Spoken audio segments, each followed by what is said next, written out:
నాకు తెలిసి మీకు కూడా ఇలాగే అయ్యి ఉంటుంది. మొన్న ఒక షాప్కి అయితే వెళ్ళాం. మా ఫ్రెండ్ గడు ఇన్స్టాగ్రామ్లో ఏదో రీల్ చూశాడు. అరే షూస్ బాగున్నాయి, ఆఫర్స్ ఉన్నాయి, బాగా ఉన్నాయని చెప్పి ఒక షాప్కి అయితే వెళ్ళాం. అక్కడికి వెళ్ళి క్రౌడ్ చూస్తే మైండ్ పోయింది నాకు. ఏంట్రా ఇంతమంది క్రౌడ్ వచ్చారని చెప్పి. చాలా క్రౌడ్ వచ్చింది ఆఫర్కి అయితే. లైక్ 1500కి 3 పేర్ షూస్ అని చెప్పి ఆఫర్ ఉంది. చాలా మంది వచ్చారు.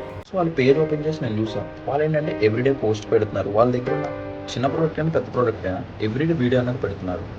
ఆ షాప్కి వచ్చిన 99.99% మొత్తం ఇన్స్టాగ్రామ్. ఎందుకంటే ఆ షాప్ ఎక్కడో ఏదో లోపల ఎక్కడో ఉంది, ఏదో ఇంట్లో ఉంది ఆ షాప్, మెయిన్ రోడ్ మీద కూడా కాదు. మొత్తం అందరూ ఇన్స్టాగ్రామ్ నుండే వచ్చారు. వాళ్ళు పెద్దగా ఎడిటింగ్ మీద కూడా ఇన్వెస్ట్మెంట్ అన్నది చేయలేదు. సింపుల్గా ప్రోడక్ట్ చూపించారు, ఎక్స్ప్లెయిన్ చేస్తున్నారు, వీడియో పెడుతున్నారు, ఆఫర్ పెడుతున్నారు. సో ఎవ్రీడే పెడుతున్నారు. వాళ్ళ బిజినెస్ గురించి ఎక్స్ప్లెయిన్ అనేది చేస్తున్నారు.